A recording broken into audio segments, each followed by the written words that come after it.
હું છું કલ્પેશ પુરોહિત। આજે આપણે ધોરણ 10 પ્રશ્નપત્ર પરિરૂપ વાર્ષિક પરીક્ષા માટે જે 30% કટ ઓફ થઈને છે એનું સોલ્યુશન જોઈશું।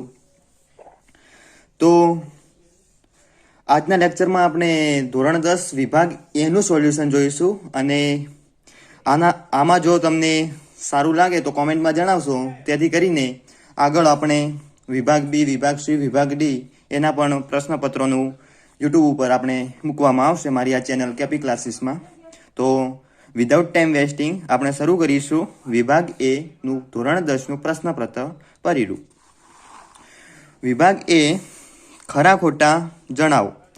વિભાગ 1 માં મોસ્ટ ઓફ ક્વેશ્ચન 1 માર્ક્સના જ હશે। પ્રશ્ન ફર્સ્ટ, ખરા ખોટા જણાવો। 20 અને 30 નો ગુસા 1 છે, સાચું છે કે ખોટું? તો 20 અને 30 કે 20 અને 30 નો ગુસા 1 છે, પરંતુ 20 ના અવયવ થશે 10 દુના 20 અને 30 ના અવયવ થશે 10 ગુણ્યા 3, 10 તરી 30। એટલે મતલબ કે ગુસા એટલે જે સામાન બંનેમાં જે સમાન અવયવ હોય એને ગુસા કહેવામાં આવે છે અને સૌથી નાનામાં નાની ઘાત લેવાની રહેશે। તો 20 અને 30 નો ગુસા થશે 10। કેટલો થશે ગુસા? 10। તો આ વિધાન, આપેલ વિધાન શું છે? ખોટું છે। આપેલ વિધાન શું છે? ખોટું છે। નેક્સ્ટ વિધાન, દ્વિઘાત બહુપદી px x નો ઘન માઇનસ x ને વાસ્તવિક શૂન્યો 3 છે। વાસ્તવિક શૂન્યો કેટલા છે? 3 છે। અમુકને એવું થતું હશે કે x ની 3 ઘાત એટલે વાસ્તવિક 3 ઘાત એટલે 3 શૂન્ય હોઈ શકે, મતલબ કે x ની n ઘાત તો n શૂન્ય હોઈ શકે, રાઈટ છે। બટ x ની 3 ઘાત એટલે 3 શૂન્ય હોઈ પણ શકે અને ના પણ હોઈ શકે, મતલબ કે x ની 3 ઘાત એટલે કે આને આપણે સમીકરણ દ્વારા સમજીને જોઈશું। જો 3 શૂન્ય હોય તો રાઈટ, ના હોય તો રોંગ। તો જોઈ લો, x નો ઘન માઇનસ x એટલે ઇક્વલ કે x કોમન નીકળશે તો x નો વર્ગ અહીંયા નીકળ્યો એટલે વધ્યો શું? માત્ર 1 જ। સૂત્ર છે x વર્ગ માઇનસ 1, તો x સૂત્ર છે a વર્ગ માઇનસ b વર્ગ, એનું સૂત્ર છે a plus b and a minus b। તો અહીંયા બી એવું થશે, શું થશે? x એક કૌંસમાં x પ્લસ 1, બીજા કૌંસમાં x માઇનસ 1। ઓકે, તો 3 બની ગયા। એક તો આવશે x બરાબર 0, બીજું x વત્તા 1 બરાબર 0 એટલે કે x બરાબર માઇનસ 1, ત્રીજું x માઇનસ 1 એટલે કે x માઇનસ 1 બરાબર 0, તો શું થશે? x બરાબર 1। તો x બરાબર મતલબ કે ત્રિઘાત બહુપદીના 3 શૂન્યો મળી ગયા છે, માટે આ વિધાન કેવું છે? સાચું છે। માટે આ વિધાન કેવું છે? સાચું છે। વિધાન સાચું છે। Next, 5x equal to y minus 1 દ્વિચલ સુરેખ સમીકરણ નથી।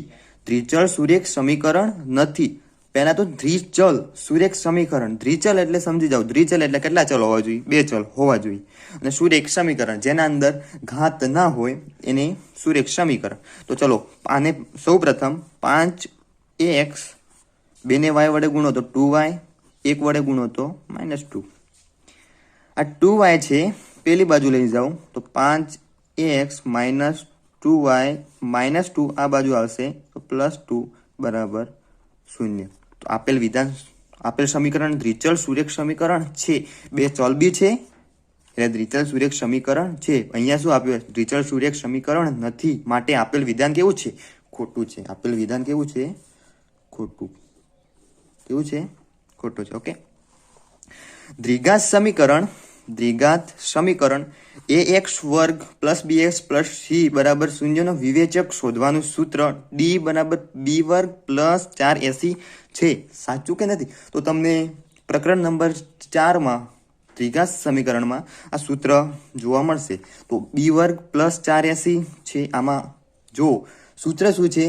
d b વર્ગ પ્લસ 4ac, પરંતુ આ સૂત્ર કેવું છે? ખોટું છે। તો આપેલ વિધાન કેવું છે? ખોટું છે। આનું સાચું સૂત્ર શું છે? b વર્ગ, શું આ સાચું સૂત્ર? b વર્ગ માઇનસ 4ac। સાચું સૂત્ર શું છે? b વર્ગ માઇનસ 4ac, માટે આ સૂત્ર ખોટું છે। તો આપેલ વિધાન કેવું હશે? ખોટું જ હશે। ઓકે, સાચા બને તેમ ખાલી જગ્યા પૂરો. તો ગુસા 122 અને 20, 122 અને 20 નો શું શોધવાનું છે? ગુસા શોધવાનું. શું? ગુસા. Okay done. તો 122 અને 20 નો ગુસા શોધશો તો ચલો 122 ના અવયવ પાડો. 122 ના અવયવ પાડો. તો 122 મતલબ કે 61 દુ 61 દુ કેટલા થશે? 61 દુ 122 એન્ડ 20 એટલે 10 દુ 20. 61 ના અવયવ એવા પાડો કે 10 ના એવા પાડો? બંનેમાં સમાન અવયવ આવે નહીં, માટે કે 61 અને 10 ના આગળ અવયવ પાડીશું નહીં. આમાં સમાન કયા મળશે? 2. તો ગુસા કેટલો થશે? 2. કેટલો થશે? 2. Okay done. એક એક શબ્દમાં જ જવાબ આપવાના છે, એક માર્ક્સના હશે, એટલે ગુસા કેટલો આવશે? 2. ઓકે, આગળ જોઈશું. સમીકરણ x/2 -y/3 = 5 પ્રમાણિત સ્વરૂપે ખાલી જગ્યા લખી શકાય. પ્રમાણિત સ્વરૂપે ખાલી જગ્યા લખી શકાય. તો શરૂઆતમાં તો આપણે એ વિચારીશું કે પ્રમાણિત સ્વરૂપ એટલે શું, એ ખબર હોવો જોઈએ. પ્રમાણિત સ્વરૂપ એટલે શું? પ્રમાણિત સ્વરૂપ એટલે એવું કહવું હોવું જોઈએ ax + by + c = 0 આ પ્રમાણિત સ્વરૂપ આ ટાઈપ હોવું જોઈએ. એને પ્રમાણિત સ્વરૂપ કહેવામાં આવે છે. રાઈટ કે નહીં? ઓકે, તો આને x/2y - 3 = 5 પ્રમાણિત સ્વરૂપમાં શું થશે? ચોકડી ગુણાકાર. 2 અને 3 નો લસા લઈશું તો 2 અને 3 નો લસા કેટલું થશે? 6 થશે. 3 અહીંયા 6 લાવવા માટે ઉપર કેટલા નીચે કેટલા વડે ગુણશો એટલે 6 આવશે. 3 વડે ગુણશો એટલે 6 આવશે. તો ઉપર 3 વડે ગુણવા પડશે. તો x ને કેટલા વડે ગુણાશે? 3x વડે. અહીંયા 6 લાવવા માટે કેટલા વડે ગુણશો તો 6 આવશે. 2 વડે ગુણશો એટલે 6 આવશે. તો ઉપર 2 વડે ગુણવા પડશે. 2 વડે ગુણવા પડશે. રાઈટ કે નહીં? Okay done. તો ઉપર 2 વડે ગુણાશે. 2y = 5. તો 6 છે, 6 ને જશે ભાગાકારમાં છે, સામે થશે તો ક્યાં જશે? ગુણાકારમાં. તો 6 સામે જશે તો શું થશે? 3x - 2y = 5×6 = 30. બરોબર છે?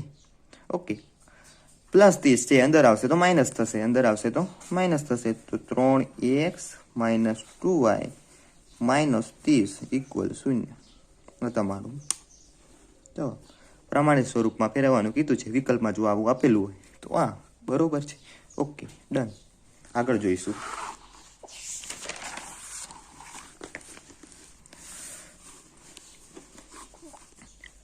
વિવેચકનું મૂલ્ય ખાલી જગ્યા હોય તો દ્વિઘાત સમીકરણ ને બે ભિન્ન અને વાસ્તવિક ઉકેલ મળે. મતલબ શરૂઆતમાં આપણે વિચારો વિવેચકનું મૂલ્ય મતલબ વિવેચક એટલે ડી. વિવેચક એટલે ડી. ડી નું મૂલ્ય જો ગ્રેટર ધેન 0 હોય, બીજું કે ડી નું મૂલ્ય લેસ ધેન 0 હોય અને ડી નું મૂલ્ય ઇક્વલ 0 હોય તો ઉકેલ મળે. જો ડી નું મૂલ્ય ઇક્વલ 0 હોય ને તો એક જ ઉકેલ મળે. એક જ ઉકેલ મળે. બરોબર. પછી જો ડી નું મૂલ્ય 0 હોય, ડી નું મૂલ્ય 0 કરતા વધુ મતલબ ગ્રેટર ધેન 0 હોય તો તેને કેવા અવયવ મળે? વાસ્તવિક ઉકેલ મળે. કેવા અવયવ ઉકેલ મળે? વાસ્તવિક ઉકેલ મળે. તો અહીંયા આપણને શું આપેલું છે? વાસ્તવિક ઉકેલ આપેલું છે. રાઈટ. તો આની પણ જરૂર પડે નહીં, અને જરૂર પડે તો તમારે ચોપડીમાં ચોથા પાઠમાં આપેલું જ છે કે ડી નું મૂલ્ય greater than 0 less than 0 equal 0 હોય તો શું થાય? રેડી કે નહીં? Okay done. તો સાંભળો કે જો ગ્રેટર ધેન 0, ગ્રેટર ધેન મતલબ કે 0 કરતા મોટી કિંમત હોય. 0 કરતા મોટી કિંમત તો ધન જ હોય. 0 કરતા મોટી કિંમત એ તો કેવી હોય? ધન જ હોય. જો નાની કિંમત તો ઋણ હશે. તો આમાં જવાબ શું આવશે? ધન આવશે. ઓકે, આગળ. સમાંતર શ્રેણી n મું પદ શોધવાનું સૂત્ર. સમાંતર શ્રેણી n મું પદ શોધવાનું સૂત્ર. n મું પદ શોધવાનું સૂત્ર. તો આના અંદર n મું પદ શોધવાનું સૂત્ર બધાને આવડે જ છે ને. શું છે? a n - 1d આ સૂત્ર છે. n મું પદ શોધવાનું. n મું પદ શોધવાનું મતલબ n ઇક્વલ એનમું પદ શોધવાનું આ સૂત્ર છે. આ તો સનાતન સત્ય છે, આમાં હું કઈ જ ફેરફાર કરી શકું તેમ નહીં. તો એનમું પદ શોધવાનું સૂત્ર શું થશે? a plus n-1 d. બધા ત્રિકોણ સમરૂપ છે. સમજો પેલા, બધા ખાલી જગ્યા ત્રિકોણ સમરૂપ છે. લઘુકોણ સમરૂપ મતલબ શું? તેના બધા ખૂણાઓ કેવા હોવા જોઈએ? સમાન હોવી જોઈએ, અને તે સમરૂપ હોઈ શકે. રાઈટ, ડન હે. તો સાંભળો તમે, લઘુકોણ હોય, ગુરુકોણ હોય, એ કોઈ સમરૂપમાં આવી શકે નહીં. સમબાજુ ત્રિકોણ હોય તો સમબાજુ, જવાબ શું આવશે? સમબાજુ. બધા ત્રિકોણ સમરૂપ છે તો એવું કહેવામાં આવે તો એક યાદ જ રાખવાનું, ત્રિકોણ શબ્દ આવે સમબાજુ વિકલ્પમાં આપેલો હોય તો સમબાજુ જ લખી દેવાનું. કેમ કે સમબાજુ ત્રિકોણ હોય એ સમરૂપ જ હોય. કેવું હોય? સમરૂપ જ હોય. સમબાજુ ત્રિકોણ મતલબ સમબાજુ એટલે તેની ત્રણેય બાજુ કેવી હશે? સમાન હશે. ત્રણેય ખૂણા બી સમાન હશે. બરોબર? ત્રિકોણની જે સામેના ખૂણા, બે સામેના ખૂણા કેવા હોય? સામ મતલબ કે ત્રિકોણમાં આ બાજુ સમાન હોય ને તો આ બાજુને સામેનો ખૂણો અને આ બાજુને સામેનો ખૂણો બંને ખૂણા કેવા હોય? સમાન જ હોય. બરોબર છે? Okay, done. આગળ વધીશું. બિંદુ -4 અને -6 નું એક્સ અક્ષથી લંબ અંતર ખાલી જગ્યા છે. બરોબર? આઈએમપી, મોસ્ટ આઈએમપી સમજે. પહેલું ફ્રેન્ડ્સ, મોસ્ટ આઈએમપી સમજે, ધ્યાન રાખજો તો આવડી જશે. હાલ જે કરતા હો એ સાઈટમાં મૂકીને પૂરેપૂરું કોન્ટેસ્ટેશન ફર્સ્ટ ટુ લાસ્ટ સુધી આ વિડીયો પૂરો નિહાળજો તો તમને ખબર પડી જ જશે. તો સાંભળો, આ છે એક્સ અક્ષ, આ છે વાય અક્ષ. ફ્રેન્ડ, તમને ખબર જ હશે કે એક્સ અહીંયા ઉગમ બિંદુ, તો આ બાજુ હશે માઇનસ જ હશે, આ બાજુ હશે તો ઋણ જ હશે. સોરી, આ બાજુ હશે તો માઇનસ હશે, આ બાજુ હશે તો ધન હશે, અને ઉપર ધન હશે, નીચે માઇનસ હશે. તો અહીંયા શું? એક્સ અક્ષ ઉપર કેટલા છે? -4. તો -1, -2, -3 અને -4 કેટલા હશે? -4. અને વાય અક્ષ ઉપર કેટલા છે? -6. તો 1, 2, 3, 4, 5 અને 6. જગ્યા ઓછી છે એટલે લીટા કેટલા થાય એ મને ખબર નહીં, તમે વિચારી લેજો. તો -6, 4 અને -6 તો ક્યાં આવશે? અહીંયા બિંદુ આવશે. બરોબર? તો એક્સ અક્ષનું લંબ અંતર કીધું હોય તો અહીંયાથી માંડીને અહીંયા સુધી જે લંબ અંતર છે ને એ લંબ અંતર કહેવા માંગે છે. તો કેટલું થશે? -6. અમુક ફ્રેન્ડ એવું કહેશે કે -6, પણ અંતર ક્યારેય માઇનસમાં ના આવે ભાઈલું. એટલે અંતર કેટલું થશે? +6. કેટલું થશે? +6. જવાબ કેટલો આવશે? +6. અંતર હંમેશા પ્લસ હોય, અંતર ક્યારેય માઇનસ. તમે ક્યારેય વિચાર્યું કે અમે એટલું અંતર કાપ્યું, માઇનસમાં અંતર કાપ્યું? એવું વિચાર્યું છે? તમે બાઇક લઈને જતા હશો, ગાડી લઈને જતા હશો, તમે અંતર કાપ્યું હશે તો પ્લસમાં જ અંતર કાપ્યું હશે, ક્યારેય માઇનસમાં અંતર કાપ્યું નહીં હોય. એટલે અંતર હંમેશા કેવું હોય છે? પ્લસ જ હશે. Okay, done. નેક્સ્ટ શું છે? નીચેના પ્રશ્નોના એક વાક્યમાં જવાબ આપો. શું કરવાનું છે? એક વાક્યમાં જવાબ આપવાના છે. Okay, done. 6x² - 13x + m = 0 ના બીજ પરસ્પર વ્યસ્ત છે. પરસ્પર કેવા છે? વ્યસ્ત. શબ્દ શું આપ્યો છે? વ્યસ્ત. આના ઉપર ધ્યાન રાખજો ત્યારે જ ખબર પડશે. શું આપ્યું છે? પરસ્પર વ્યસ્ત. તો શું શોધવાનું છે? એમનું મૂલ્ય શોધવાનું છે. ઓકે, પરસ્પર વ્યસ્ત. સૌ પ્રથમ તો આપણે જોઈ લઈશું વ્યસ્ત એટલે શું. ધોરણ 6 માં આવે છે, ધોરણ 8 માં આવે છે. વ્યસ્ત એટલે શું? વ્યસ્તની વ્યાખ્યા પહેલા તો શું છે એ ખબર હોય તો આપણે. વ્યસ્ત એટલે જે બે કોઈ સંખ્યાનો ગુણાકાર એક થતો હોય તો તેને વ્યસ્ત કહેવામાં આવે છે. ધારો કે 9 છે તો 9 નો વ્યસ્ત શું થશે? 1/9. શું થશે? 1/9. મતલબ કે શું? બંનેનો ગુણાકાર કેવો હોવો જોઈએ? 1 હોવો જોઈએ. બરોબર? તો અહીંયા બંને બીજ પરસ્પર શું છે? વ્યસ્ત છે. ઓકે, તો બંને બીજ મતલબ કે આલ્ફા એન્ડ બીટા બંને શું છે? વ્યસ્ત છે. તો મતલબ બંનેનો ગુણાકાર કેવો થશે? 1 થશે. 1. રાઈટ. તો આપણે આ યુનિટમાં પ્રકરણ 2 માં આલ્ફા એન્ડ બીટા એવું સૂત્ર છે. કઈ બંને શૂન્યનો ગુણાકારનું સૂત્ર શું હશે? C/A. શું સૂત્ર છે? C/A. આવડતું હોય, સૂત્ર આવડતા હશે તો સમ આવડશે. ટૂંકા જે સમ છે એ બધા સૂત્ર આધારિત હોય છે.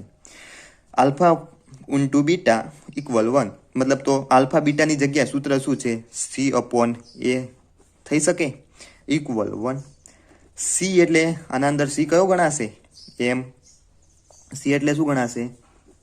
એમ, અને એ એટલે એક્સ વર્ગનો સહગુણક. એક્સ વર્ગનો સહગુણક. તો એક્સ વર્ગનો સહગુણક કેટલો છે? 6 ઇક્વલ 1. 6 ભાગાકારમાં, સામે જાય તો ગુણાકારમાં. તો એમ ઇક્વલ 6 એકા 6. તો એમ બરાબર કેટલા હશે? 6. આના અંદર જવાબ કેટલો હશે? એમ બરાબર 6. Okay, done. નેક્સ્ટ ફ્રેન્ડ, સમાંતર શ્રેણી 10, 7, 4 નું 30મું પદ શોધો. 30મું પદ. શરૂઆતમાં સમાંતર શ્રેણીમાં 30મું પદ શોધવા માટે સૌ પ્રથમ તો આપણે શું જોઈશે? એ જોઈશે. તો એ કેટલા મળશે? 10. પછી શું જોઈશે? ડી જોઈશે. તો ડી કેટલા મળશે? 7 માઇનસ 10. 7 માઇનસ 10 એટલે ઇક્વલ -3. બરોબર. 30મું પદ શોધવાનું છે. તો એ 13 શોધવાનું છે. શું શોધવાનું છે? એ 13 શોધવાનું છે. સૂત્ર પ્રમાણે કિંમત મૂકીશું. એ 13 equal a plus n-1 D. બરોબર છે? ઓકે. એની જગ્યા કેટલા આવશે? 10 પ્લસ n-1 એટલે કે n કેટલા છે? 30. 30 માઇનસ 1 ડી કેટલા છે? -3. બરોબર છે? તો 10 એમના એ પ્લસ 30 માઇનસ 1 એટલે 29 -3 ગુણાકાર કરો. 10 પ્લસ 9 દુ 18, 9 તરી 27 નો 7 વધી પડી 2, 3 દુ 6 ને 2 8. તો -87 કેટલા થશે? -87. જવાબ શું આવશે? -87 એટલે પ્લસ માઇનસ માઇનસ. તો 87 માંથી 10 તો -77 એટલો જવાબ હશે. 30મું પદ કેટલું હશે? -77. Okay, done. આગળ, હંમેશા સમરૂપ હોય તેવી બે આકૃતિના ઉદાહરણ આપો. હંમેશા સમરૂપ હોય તો સમજો કે હંમેશા સમરૂપ હોય એવી ખાલી બે જ ઉદાહરણ આપવાના છે. તો આપણે આગળ જોયું સમબાજુ ત્રિકોણ હોય તો ફર્સ્ટ ઉદાહરણ સમબાજુ ત્રિકોણ. સમબાજુ ત્રિકોણ હંમેશા કેવા હોય? સમરૂપ. બીજો વર્તુળ. ત્રીજો ચોરસ. શું? ચોરસ. તો એ આપણે યાદ રાખીશું. તો હંમેશા સમરૂપ હોય તેવી આકૃતિ કઈ કઈ? તો સમબાજુ ત્રિકોણ, વર્તુળ અને ચોરસ એ હંમેશા કેવા હોય છે? સમરૂપ હોય છે. ઓકે, આગળ. હવે 8 sec વર્ગ થીટા અને 8 tan વર્ગ થીટા ની કિંમત શોધો. અમુકના મનમાં કે આ થીટા શું છે? થીટા શું છે? કઈ નહીં, તમે સૂત્ર યાદ કરશો તો સાવ સહેલું છે. સાવ સહેલું છે, કઈ જ નહીં ત્રિકોણમિતિમાં. ચલો માઇનસ છે, આના અંદરથી કોમન નીકળતું હોય, કોમન કાઢી નાખો તો 8 કોમન નીકળશે. તો 8 sec વર્ગ થીટા માઇનસ tan વર્ગ થીટા. બરોબર. એ સૂત્ર આવડતું હશે તો આવડશે. સૂત્ર આવડતું હશે તો આવડશે. તો આના સૂત્ર તમે, હું કહેવા માંગીશ કે આ પ્રકરણના સૂત્ર કમ્પ્લીટ ક્લિયર કરશો તો તમને આવડી જશે. sec વર્ગ થીટા અને tan વર્ગ થીટા. તો સૂત્ર શું છે? sec વર્ગ થીટા માઇનસ tan વર્ગ થીટા ઇક્વલ 1. તો એટલે શું એવું જ છે? તો શું થશે? 1. તો 8 એકા, હા, જવાબ શું આવશે? 8. Okay, done. વર્તુળને વધુમાં વધુ કેટલા સમાંતર સ્પર્શક હોઈ શકે? કેટલા સમાંતર સ્પર્શક હોઈ શકે? વર્તુળ હોય, ધારો કે એક વર્તુળ છે, એને સમાંતર સ્પર્શક જો એક સ્પર્શક અહીંયા હોય તો એને સમાંતર એક સામે હોય તો એક અહીંયા હોય. તો વર્તુળને સમાંતર સ્પર્શક કેટલા હોઈ શકે? 2 જ હોઈ શકે. કેટલા હોઈ શકે? 2 હોઈ શકે. આડા દોરો, ઊભા દોરો, ગમે તેમ બનાવવાના. વર્તુળને વધુમાં વધુ કેટલા સમાંતર સ્પર્શક હોઈ શકે? તો 2 જ આવે. બરોબર છે? ઓકે. જેમાં બે અંત્યબિંદુ તેની અનુરૂપ જીવા સંપત્તિ હોય એવી છેદિકાઓ વિશિષ્ટ કિસ્સો એટલે શું? તો આ જે ક્વેશ્ચન છે એ ચોપડીમાં અડધા પેજથી ઉપર આપેલું છે, તો એ રીડ કરી લેવાનું. પરંતુ હું કહેવા માંગીશ એટલે અહીંયા શું આવશે? સ્પર્શક હશે. એનો જવાબ હશે સ્પર્શક હશે. શું હશે? સ્પર્શક હશે. તમારા મનમાં કે કેવી રીતે? ચલો, તો આની આપણે લાંબી સમજૂતી નહીં મેળવીશું. 1 માર્ક્સનું છે એટલે ટૂંકમાં જ સમજૂતી મેળવીશું. એક વર્તુળ છે. ઓકે, એક વર્તુળ છે જેમાં બે અંત્યબિંદુ તેની અનુરૂપ જીવાને સંપાતી હોય. અનુરૂપ જીવા, એક અંત્યબિંદુ અહીંયા છે અને એક અંત્યબિંદુ અહીંયા છે. અનુરૂપ જીવાની સંપત્તિ હોય, બરોબર.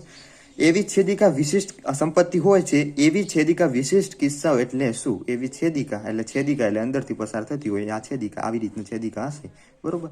તો અહીંયા થઈને પસાર થશે શું? છેદિકા વિશિષ્ટ કિસ્સામાં જીવાના સંપત્તિ હોય, અહીંયા થઈને જે પસાર થશે એ પૂછવા માંગ્યું છે. એવી છેદિકા કે વિશિષ્ટ કિસ્સો એટલે શું? તો અહીંયા થઈને પસાર થશે તો શું બનશે? સ્પર્શક બનશે. એની તમારે યાદ જ રાખવાનું કે જે વિશેષ કિસ્સો તો સ્પર્શક હશે, આરો ગોખી જ નાખવાનું. અને તમારે જો આના વિશે વધુ માહિતી મેળવવી હોય તો ચોપડીમાં જોઈ લેવાનું અને અડધા પેજથી ઉપર લગભગ છે તો એ રીડ કરી નાખવાનું. પછી ફરી કે આવી ગયો tan વર્ગ થીટા. હા શું છે ખબર જ નહીં કે ફ્રેન્ડ્સ. tan વર્ગ 1 માઇનસ tan વર્ગ 45 અને 1 પ્લસ tan વર્ગ 45 એવું કહેવા માંગે છે. તો સમજો કે તમને સૌ પ્રથમ તો એને કોષ્ટક છે, એક કોષ્ટક આવડવું જોઈએ. શું આવડવું જોઈએ? કોષ્ટક. તો tan વર્ગ 45 અને tan વર્ગ 45. તો tan વર્ગ 45 ની કિંમત શું છે? 1 છે. કોષ્ટકમાં જોઈ લેવાની, ન ખબર હોય તો. tan 45 ની કિંમત શું છે? 1 છે. તો 1 માઇનસ 1 નો સ્ક્વેર, 1 પ્લસ 1 નો સ્ક્વેર એટલે 1 માઇનસ 1 નો સ્ક્વેર એટલે 1 માઇનસ 1 જ થશે. 1 પ્લસ 1 નો સ્ક્વેર એટલે 1 પ્લસ 1 જ થશે. 1 માઇનસ 1 એટલે 0 અને 1 પ્લસ 1 એટલે 2. શૂન્યનો ગમે તેના વડે ભાગાકાર કરવો, જવાબ શું આવે છે? 0 જ આવશે. તો આનો જવાબ શું હશે? 0. Okay done. તો ફ્રેન્ડ્સ કોષ્ટક એન્ડ સૂત્ર શું રાખશું? તૈયાર રાખશું. શું રાખશું? તૈયાર રાખશું. tan 45 મતલબ tan ની કિંમત સૂત્ર શું છે? સામેની બાજુ ભાગ્યા પાસેની બાજુ. તો એક હું તમને શોર્ટ ટ્રીક આપી દઉં. કોષ્ટક યાદ કરવાની. કાટખૂણો 45. ઓકે. તો અહીંયા 1 હશે, અહીંયા બી 1 હશે. સામે કયા આટલા હશે? વર્ગમૂળમાં 2. તો tan 45 સૂત્ર શું છે? સામેની બાજુ ભાગ્યા પાસેની બાજુ. તો સામેની બાજુ કેટલી છે? 1 અને પાસેની બાજુ 1. તો 1 ભાગ્યા 1. તો 1 ભાગ્યા 1 એટલે કેટલું? 1. તો આપણે શું લખ્યું? 1 જ લખ્યું. tan 45 ની કિંમત કેટલી? 1 જ આવે, બરોબર. તો આના ઉપરથી હોઈ શકે કોઈ બી કિંમત. એવું નહીં કે tan ની, sin 2, sin 45 સૂત્ર શું છે? sin એટલે સામેની બાજુ ભાગ્યા કર્ણ. તો સામેની બાજુ કયા? એટલે 1 ભાગ્યા કર્ણ કેટલું? વર્ગમૂળમાં 2. કોષ્ટક શીખવાની સાવ સરળ રીત. Okay done. આગળ વધીશું. R ત્રિજ્યાવાળા વર્તુળનો વૃત્તાંશ ખૂણો P અંશ હોય તો વૃત્તાંશનું ક્ષેત્રફળ ખાલી જગ્યા થાય. તો પહેલા તો વૃત્તાંશનું ક્ષેત્રફળનું સૂત્ર આવડવું જોઈએ. તો વૃત્તાંશના ક્ષેત્રફળનું સૂત્ર શું છે? પાઈ r સ્ક્વેર થીટા ભાગ્યા 360 એ છે વૃત્તાંશના ક્ષેત્રફળનું સૂત્ર. તો અહીંયા પાઈ તો એમનો એમ, r ની જગ્યા શું છે? કેપિટલ R નો સ્ક્વેર. થીટાની જગ્યા શું છે? p અંશ અને 360 એમના એમ. ચલો આ જવાબ છે, એવો જવાબ. આને એવી રીતના બી લખી શકાય. પાઈ r સ્ક્વેર ગુણ્યા p 360. તો છે આવું? છે જ નહીં. જો p છે તો p સ્ક્વેર આ નહીં આવે, p સ્ક્વેર આ નહીં આવે, p સ્ક્વેર અહીં નહીં આવે. શું છે? આપણે તો ખાલી p. તો જવાબ શું આવશે? ડન. ઓકે ચલો આગળ જોઈશું. 5 રૂપિયાના સિક્કાનું ઘનફળ શોધવાનું સૂત્ર કયું છે? તો હું અહીંયા કહેવા માંગીશ કે સિક્કો 5 રૂપિયાનો હોય, 2 રૂપિયાનો, 1 રૂપિયાનો કે 50 પૈસાનો હોય, કોઈ બી સિક્કો હોય. સિક્કો શબ્દ આવે સમજી જવાનું. શું આપ્યો? નળાકાર. શું આપ્યો? સિક્કો શબ્દ આવે તો શું આવશે? નળાકાર. અહીં મોસ્ટ ઓફ ઘનફળ આવે, પણ અમુકમાં એવા સર હોય તો એને વક્ર સપાટીનું પૃષ્ઠફળ પૂછી શકે. તો નળાકારની વક્ર સપાટી બી પૂછી શકે, કે નળાકારની કુલ સપાટીનું પણ પૂછી શકે, પૃષ્ઠફળ પૂછી શકે. તો અહીંયા પણ શું પૂછવું? ઘનફળ. તો નળાકારનું ઘનફળનું સૂત્ર શું છે? તો આ સનાતન સત્ય છે, પાઈ r સ્ક્વેર એ છે. આમાં કોઈ ફેરફાર કરી શકવાનું નથી. બહુલક 35 મધ્યક 35. તો મધ્યસ્થ કેટલો થાય? તો આવું ટૂંકું સૂત્ર કંઈક હતું. બહુલક એટલે z બરાબર 3m માઇનસ 2x બાર, બરોબર છે. બહુલક તો કેટલો આપેલો છે? 35 આપેલો છે. મધ્યસ્થ શોધવાનો એટલે 3m એમના m, 2x બારની જગ્યા બી 35 આપેલા છે, બરોબર. તો 35 = 3m 35 દુ કેટલા થશે 70 માઇનસ 70 પેલી બાજુ જશે સોરી 70 માઇનસ છે પેલી બાજુ બરાબર ની એની બાજુ જશે તો કેટલા થશે 70 પ્લસ 35 70 પ્લસ 35 કેટલા જવાબ આવશે 105 કેટલો થશે 105 બરાબર 3 એમ મતલબ મધ્યસ્થ તો મધ્યસ્થ એમ બરાબર 3 ગુણાકારમાંથી સામે જશે તો શું થશે ભાગાકારમાં તો 105 ભાગ્યા 3 તો એમ બરાબર કેટલા થશે 35 કેટલા થશે 35 તો જવાબ શું આવશે આપણે 35 ઓકે આપણે જોઈશું ઘટના ઈ ની સંભાવના પ્લસ ઘટના ઈ નહીંની સંભાવના ઈ નહીંની સંભાવના મતલબ ઘટના ઈ ની નહીં સંભાવના તો સૂત્ર હતું કંઈક ભણ્યા હશો તો હશે શું સંભાવના એટલે પી ઈ પ્લસ પી ન હોય મતલબ ન હોય એવું તો પી ઈ ડેશ ઇક્વલ 1 તો એવું જ કહેવા માંગે છે એવું જ કહેવા માંગે છે તો જવાબ કેટલો આવશે 1 સનાતન સત્ય છે બરોબર ચલો r ત્રિજ્યાવાળા ગોળાના 4 સમાન ભાગ કરતા તે પૈકી ચોથા ભાગનું કુલ પૃષ્ઠફળ કેટલું થાય ચોથા ભાગનું કુલ પૃષ્ઠફળ કેટલું થાય તો સમજો કે ગોળાનું જો કુલ પૃષ્ઠફળ કીધું હોય તો 4 પાઈ r સ્ક્વેર થશે કેટલું થશે 4 પાઈ r સ્ક્વેર થશે બરોબર તો હવે ગોળાને અડધો કરીએ ગોળાને અડધો કરી જો અહીંયા કુલ પૃષ્ઠફળ કીધું હોય જો વક્ર સપાટીનું પૃષ્ઠફળ કીધું હશે તો બી જવાબ અલગ આવશે તો કુલ પૃષ્ઠફળ કીધું હોય તો 4 પાઈ r નું સ્ક્વેર આ ગોળા આખા ગોળાનું કીધું હોય બરોબર અડધા ગોળાનું કીધું હોય તો શું થાવત ભાગ્યા 2 ડન તો ભાગ્યા 2 એટલે શું થાવ 2 પાઈ r સ્ક્વેર પરંતુ કુલ પૃષ્ઠફળ કીધું હોય તો કુલ પૃષ્ઠફળ ગોળા ઉપર બીજું વધારાનું શું હોઈ શકે વર્તુળ હોઈ શકે એક બાજુ તમે ગોળો હોય તો આના આખો અડધો ગોળો તો અહીંયા શું હશે વર્તુળ હોઈ શકે તો પ્લસ વર્તુળનું ક્ષેત્રફળ એડ થાય તો પાઈ r સ્ક્વેર એટલે 3 પાઈ r સ્ક્વેર આ તો અર્ધ ગોળાનું થયું પરંતુ આપણે તો અહીંયા શું કીધું ચોથા ભાગનું પૃષ્ઠફળ તો આ ટોટલ છે એનું ચોથા ભાગનું તો 4 પાઈ r સ્ક્વેર નું ચોથા ભાગનું એટલે વધ્યું કેટલા પાઈ r સ્ક્વેર આ શું મળ્યું ખાલી વક્ર સપાટીનું ક્ષેત્રફળ મળ્યું જોડે કુલ પૃષ્ઠફળ ન માંગ્યું હોત વક્ર સપાટીનું માંગ્યું હોત તો જવાબ આ સાચો બરોબર સાચો પરંતુ અહીંયા શું કીધું કુલ પૃષ્ઠફળ કીધું છે તો કુલ પૃષ્ઠફળ કીધું હોય તો શું થશે આના અંદર અને ચોથા ભાગનું છે તો અર્ધ વર્તુળ એડ થશે ચોથા ભાગનું એટલે શું મતલબ અડધા બીજા ભાગનું હોય તો વર્તુળ એડ થતું તો ચોથા ભાગનું તો શું એડ થશે અર્ધ વર્તુળ એડ થશે તો અર્ધ વર્તુળ એડ થશે તો પાઈ r સ્ક્વેર પ્લસ અર્ધ વર્તુળનું ક્ષેત્રફળ એટલે પાઈ r સ્ક્વેર નો ભાગ્યા 2 બરોબર છે બરોબર કે નહીં તો પાઈ r સ્ક્વેર ભાગ્યા 2 તો હવે ચોકડી ગુણાકાર કરશું તો 2 અહીંયા જશે તો 2 પાઈ r સ્ક્વેર વત્તા 1 પાઈ r એટલે બંને 2 ને 3 તો 3 પાઈ r સ્ક્વેર આ કુલ પૃષ્ઠફળ જો કીધું હતું ને તો આ જવાબ આવો 3 પાઈ r સ્ક્વેર ભાગ્યા 2 આના અંદર જવાબ નથી તો આના વિકલ્પ મિસ્ટેક છે એ ધ્યાન રાખજો જવાબ શું આવે 3 પાઈ r સ્ક્વેર ભાગ્યા 2 ઓકે આગળ 4 4 4 એ સમાંતર શ્રેણી છે કે નહીં શરૂઆત તો એવો વિચારીએ કે સમાંતર શ્રેણી એટલે કે જે સમાંતર શ્રેણીમાં તફાવત કેવો હોય સમાન હોય તો એને સમાંતર શ્રેણી કહેવાય 4 4 4 બધા વચ્ચે સમાન શ્રેણીમાં તફાવત શું છે શૂન્ય તો સમાંતર શ્રેણી છે તો કે જો આપણે જોડકું જ છે તો શું આવશે હા સમાંતર શ્રેણી છે બરોબર છે વર્ગીકૃત માહિતીનો બહુલક સૂત્ર શું છે આગળ જોયું આપણે શું જોયું z બરાબર બહુલક એટલે z બરાબર 3m - 2x બાર બરોબર 3m m મતલબ મધ્યક કે મધ્યસ્થ m બરાબર મધ્યસ્થ યાર અને x બાર એટલે મધ્યક તો આના અંદરથી કયું સાચું મધ્યસ્થ વાળું